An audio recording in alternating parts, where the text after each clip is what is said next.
Aqui é a TV Comunitária de Belo Horizonte, a TVC-BH.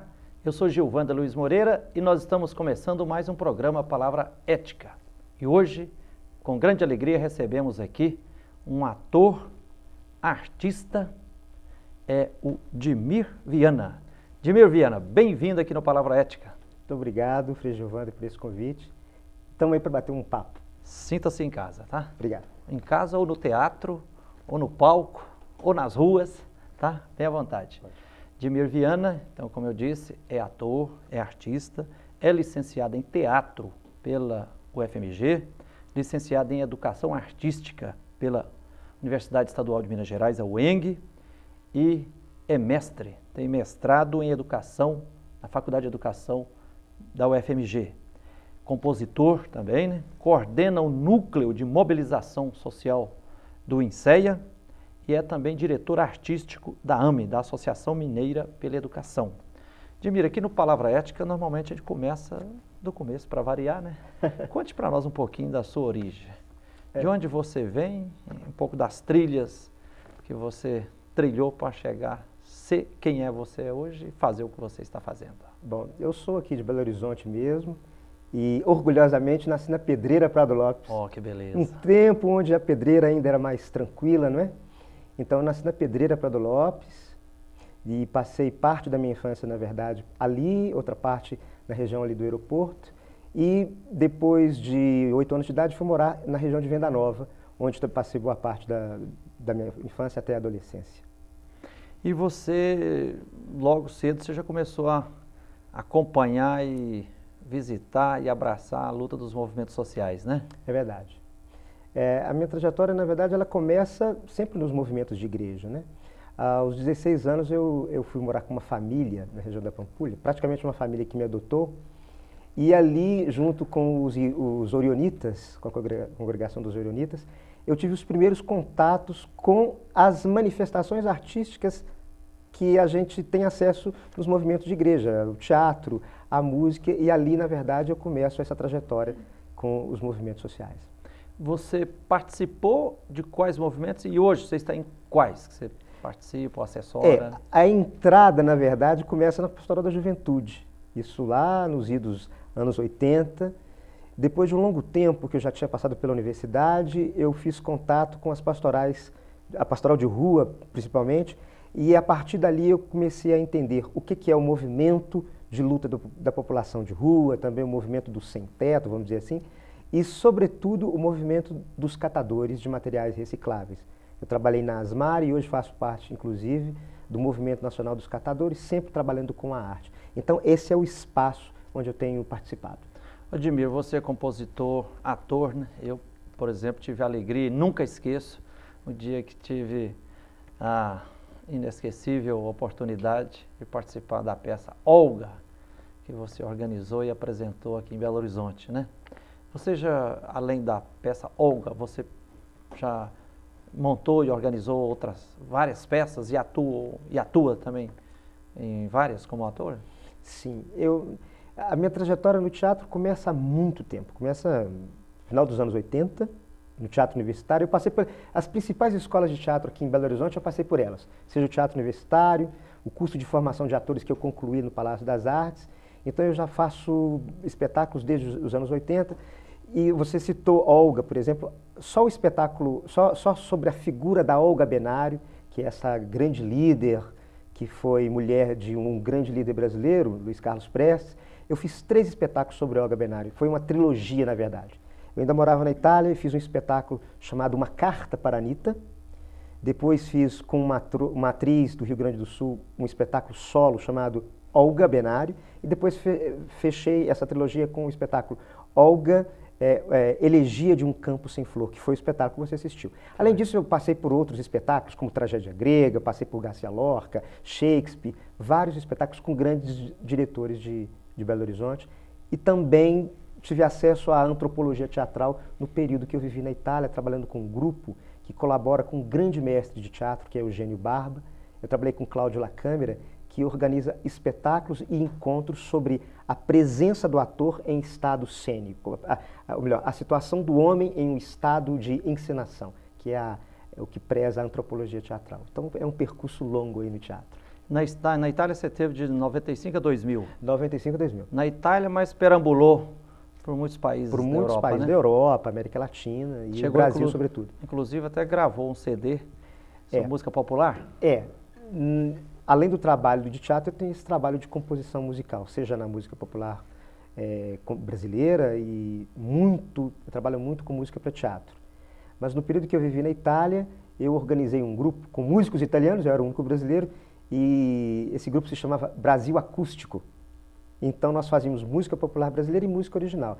E com esse grupo eu gravei aquele que foi meu primeiro disco, que recebeu o nome de Candalia, que é uma palavra muito bonita, de um dialeto do sul da Itália. Candalia vem do verbo candaliare, quer dizer, ficar à espera de algo. Aí ali a gente gravou um disco com músicas originais. Odimir, e para não dizer que ficamos só proseando, o violão está aqui, pode dedilhar e cantar algo, uma das muitas músicas que você compôs e então vou fazer uma aqui. Que nos encanta. Para ser singelo, visto que eu estou com a voz e violão, eu vou fazer uma canção que está nesse disco, Candalia, que é uma canção que fala sobre o mês de maio. Então eu vou cantar essa música que está no disco, que se chama Maio.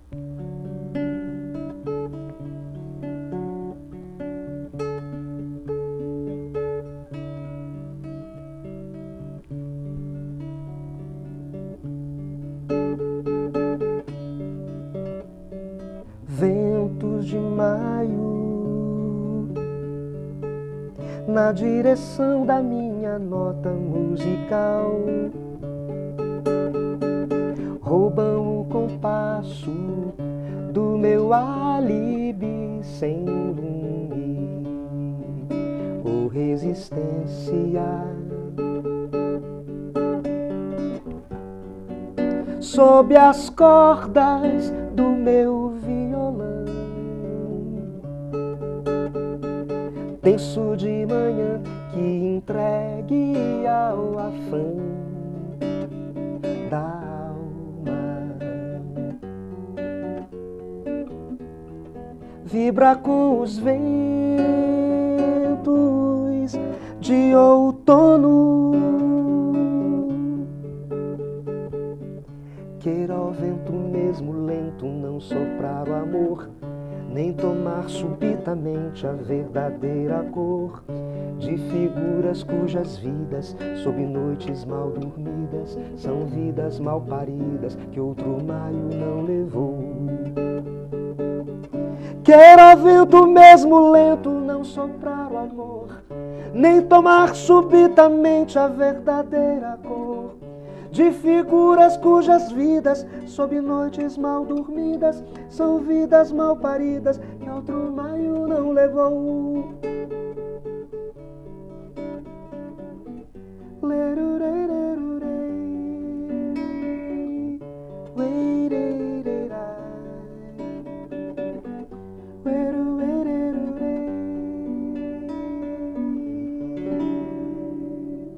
Que beleza! Toca nas cordas do nosso coração e parabéns. Dimir, você me faz lembrar muito, por falar na Itália, um caboclo italiano chamado Antônio Gramsci. Você é um pouco, bastante intelectual orgânico, né? Você me dizia aqui nesse livrinho que você ajudou a escrever, né? Escola, Violência e Redes Sociais. Né? Você também, recentemente, terminou a sua dissertação de mestrado na Faculdade de Educação da UFMG, né? Sobre o teatro do oprimido, implicações metodológicas para a educação de adultos, de Vladimir Rodrigues Viana, Odimir Viana. Por que você, como é que foi o seu encontro com o teatro do oprimido, com Augusto Boal, e em que medida você acredita o teatro do oprimido realmente é um instrumental que ajuda na mobilização e na emancipação dos pobres, do povo? Pois é. O teatro do oprimido é quase que uma oferta para toda e qualquer pessoa que queira se expressar através do teatro. Então, o meu encontro com o teatro do oprimido não é apenas um encontro, é uma escolha.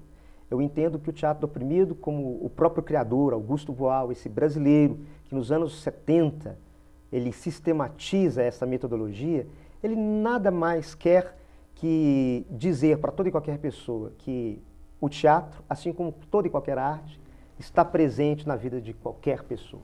É um método democrático. E o que me interessou, o que me levou ao encontro do Teatro do Oprimido é perceber que, com a minha trajetória artística, trabalhando com a metodologia, podemos possibilitar a ação estética das pessoas, entendendo que o oprimido é todo e qualquer indivíduo que tem uma barreira social, mas que quer vencer essa barreira.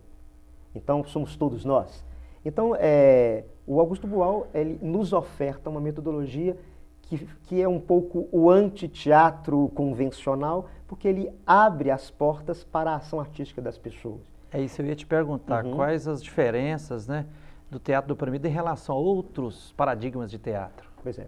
O teatro do oprimido, como eu disse, ele é um método que preza pela desmecanização física e mental das pessoas que o praticam, né?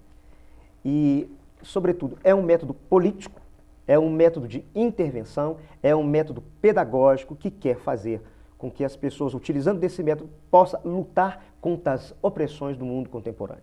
O teatro do oprimido é um método, é teatro como qualquer outro teatro, mas com uma função social e política muito precisa. Daí eu entendo o meu encontro feliz de perceber que é um método também para a pedagogia social. Dimir, para quem não conhece ou conhece muito pouco o teatro do oprimido, como é que é mais ou menos que ele se dá?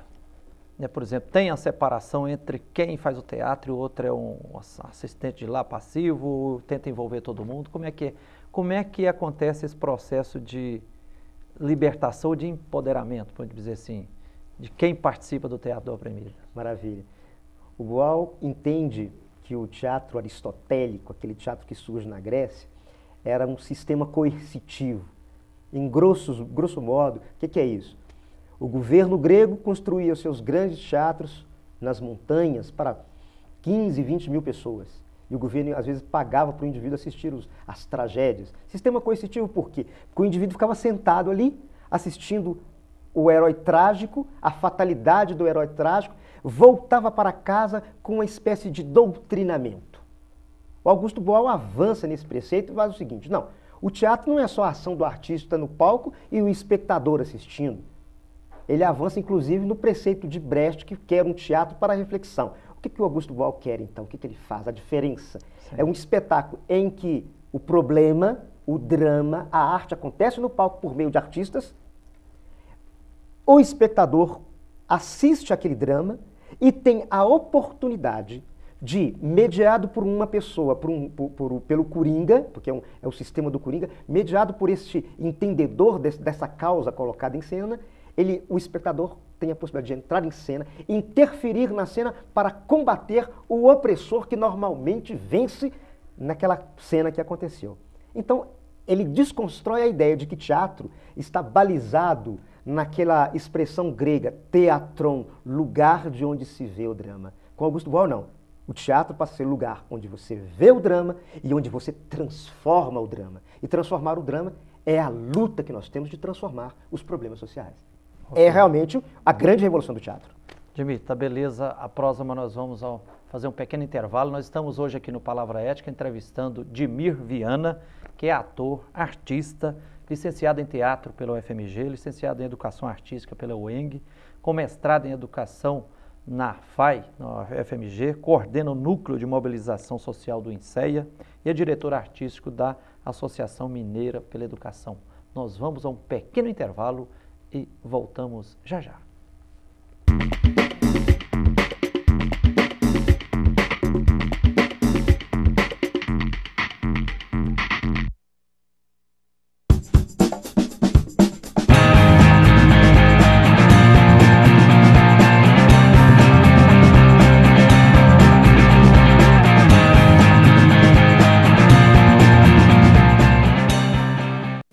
Sempre que a senhora me vê na televisão, a senhora logo pensa: oba, tem produto de limpeza novo chegando. E tem. Só que este é um produto que vai deixar o seu filho de cara limpa e que vai acabar com toda a sujeira que as drogas estão querendo fazer com ele. E é tão fácil de usar. Quer ver?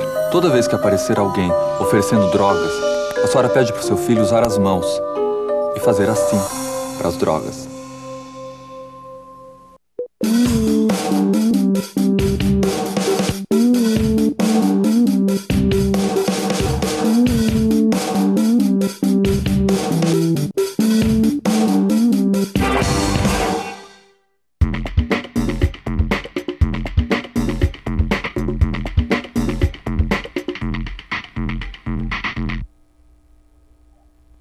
Olha nós aqui de novo, na TV Comunitária de Belo Horizonte, a TVC-BH.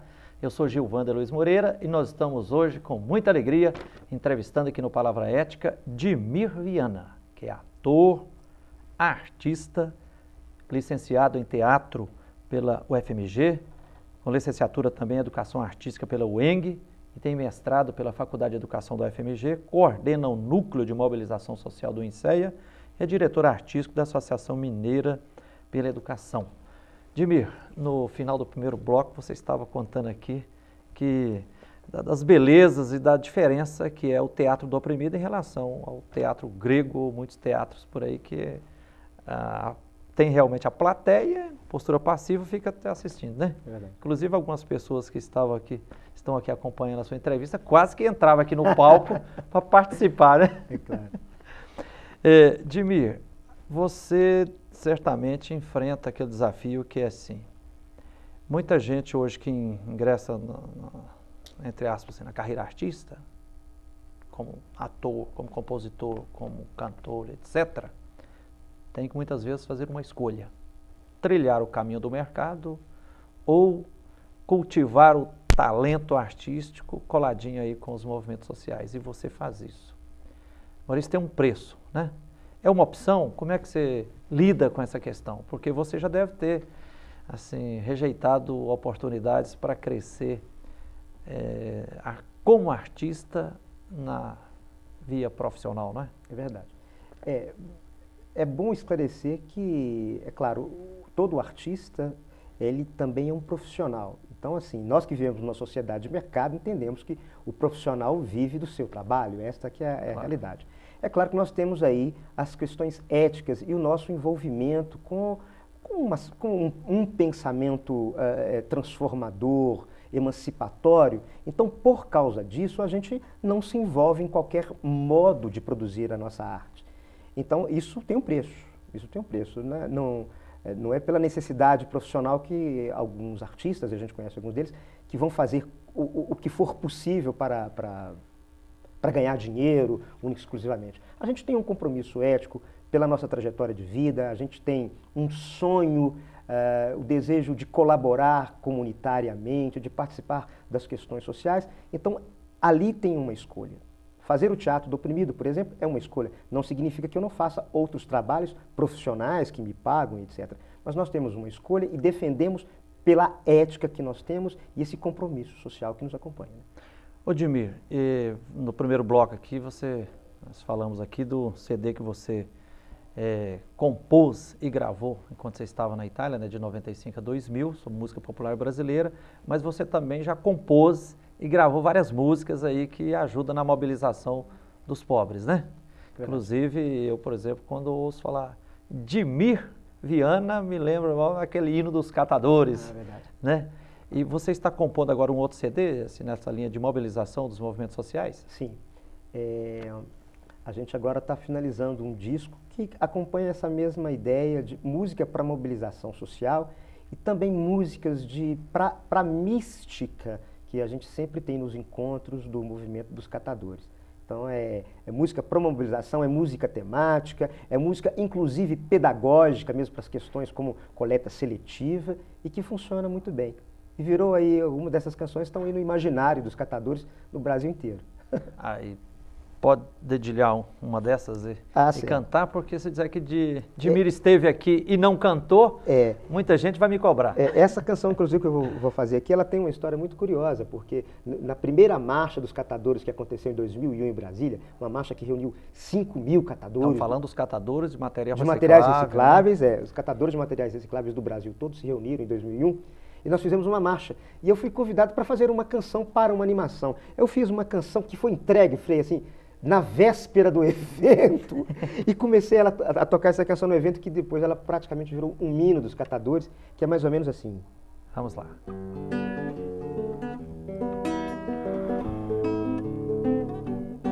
Quem sabe andar nesta rua vai em frente, pois atrás daqui vem gente, diz o dito popular.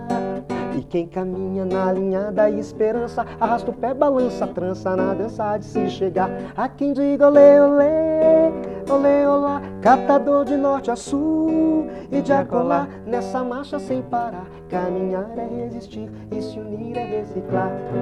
Ninguém segura essa gente que trabalha, que grita e fala querendo anunciar que é possível a luz de um novo dia em que a nossa alegria possa se concretizar. Há quem diga olê, olê, olê, olá, catador de norte a sul e de acolá, nessa marcha sem parar. Caminhar é resistir e se unir é reciclar. Leiro, leiro, leiro, leiro, leiro, leiro, leiro, leiro, leiro, leiro, leiro, leiro, leiro, leiro, leiro, povo da rua não é do mundo da lua, e a vontade nua e crua é o desejo de um lar que assegure vida e dignidade, rumo de prosperidade e o direito de sonhar. E há quem diga olê, olê, olê, olá, catador de norte a sul e de acolá, nessa marcha sem parar. Caminhar é resistir e se unir é reciclar. Há quem diga olê, olê, olê, olá, catador de norte a sul e de acolá, nessa marcha sem parar. Caminhar é resistir e se unir é reciclar. Esse é o grande Dimir Viana, que beleza, viu? Dimir, você acredita piamente no poder transformador da arte? Acredito. Por quê? Acredito, não acho que a arte seja uma grande profilaxia. Eu acredito no poder transformador colaborativo da arte. É mais um instrumento possível para que nos apropriemos para servir às causas sociais. É mais um instrumento importante, não é o único. Dimir, quais são as principais, assim, todos nós temos uma história, né, raízes, paradigmas, quais são as principais referências que, assim, no andar da carruagem foram contribuindo e influenciando? Influências teóricas ou influências populares da realidade do povo? Me agrada muito a rebeldia de Jesus Cristo, em primeiro lugar. E depois, ao longo da minha trajetória, que foi uma trajetória... Jesus para você era o rebelde? Para mim era um maravilhoso rebelde. E dessa trajetória cristã, vamos dizer assim, alguns nomes foram muito importantes para a minha vida. O pensamento de São Luís Orione, com quem eu tive contato na minha adolescência. Essas são referências muito importantes para essa constituição da nossa crença transformadora. Depois tem outros nomes que vieram, Augusto Boal, Paulo Freire, os meus professores todos, a minha professora, Dona Almeni, que eu sinto uma saudade imensa. As primeiras palavras que foram ensinadas pela minha professora, na verdade, foi o introito para entender a vida e para entender a arte como um instrumento também transformador. Então essas são referências, todos os educadores, a minha mãe, minha querida mãe, também é uma referência de força muito grande, as mulheres de modo geral. Olha que eu fiz, por exemplo, o curso de magistério, eu era o único homem na escola, aprendi tanto com as mulheres, eu acho que as mulheres sempre foram grandes referências para a minha trajetória de vida também. Então, assim, são vários nomes e vários coletivos. Você se sente grato e devedor de uma multidão? De uma grande multidão. Ô, Dimir, nós falamos um pouquinho aqui no primeiro bloco, mas eu queria retomar um pouco, porque imagino que nessa dissertação aqui que você dedicou muito tempo e tudo, quais as principais descobertas, além do que você já colocou aqui?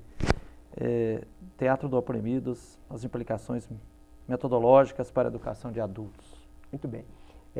Esse meu estudo ele tem um campo muito específico, que é o campo da educação de adultos, e que nós temos aí Paulo Freire como a grande mente que tratou deste grande problema social que historicamente nós tivemos e ainda temos, que é a questão do analfabetismo, que é a questão da educação do adulto, ou seja, daqueles desoportunizados educacionalmente.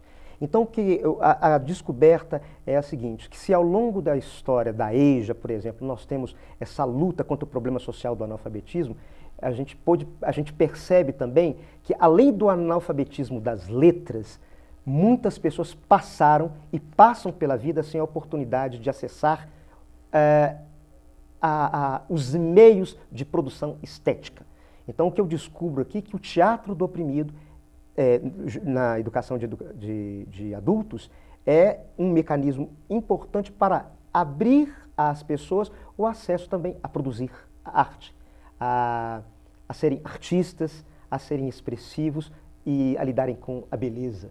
Essa é uma base. E percebo também, que é uma grande descoberta, que ao longo dos anos muito foi renegado aos adultos que não tiveram acesso à escola nesse país, quiçá em outros países também.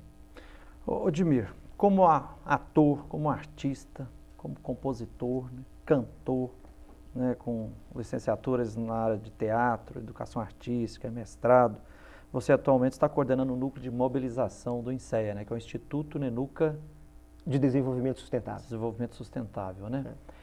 E hoje a gente percebe que no meio dessa crise profunda e plural que nós estamos vivendo, um dos problemas, muitos dizem assim, tem político corrupto porque o povo vota nos corruptos, o povo não se mobiliza, né?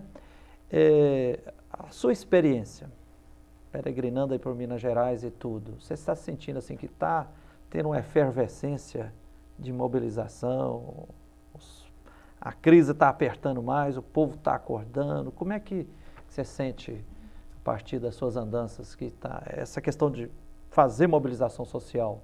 Está difícil, está fácil, está acontecendo, em que medida? Como fazer isso? Talvez pela sua experiência também, se for possível, assim, não é da receita não, mas como é que a gente faz isso? A mobilização social, na verdade, é outro campo que me interessa e que eu tenho um carinho muito grande. Mais do que ser fácil ou difícil fazer mobilização social, ela é necessária, ela na verdade, é um movimento constante que nós devemos ter em relação a diversos temas, seja o que eu lido muito proximamente lá no INSEA, que é a questão do meio ambiente. Quando se fala em crise, nós estamos numa crise de multifacetária, né? Dentre elas nós temos a crise ambiental. Nós trabalhamos muito com isso. Aí a Exatamente. Rio+20, a né? Rio+20, dentre outros grandes eventos. O fato é que a mobilização social, ela é um instrumento pedagógico também, no caso nós que lidamos com arte, ela se faz necessária, muito tem que se fazer, na verdade, mas a gente percebe que ao mobilizar, a sociedade vai dando respostas. São instrumentos que nos faz perceber que esse processo de mobilização, ele é contínuo, né? Ele é dinâmico. E por isso ele é necessário, porque as crises não têm uma face só e não está em uma única temporalidade, né, Frei? As opressões, elas se inventam, se reinventam, elas são vencidas e elas nos chamam para a mobilização. Exatamente. Odimir, pelo jeito de você se expressar, pelo jeito de você se cantar, exportar, se comportar, né? A gente percebe que você naturalmente é cheio de esperanças, fervilha a esperança. Você acredita que é possível, então, que está em construção um mundo mais justo e solidário?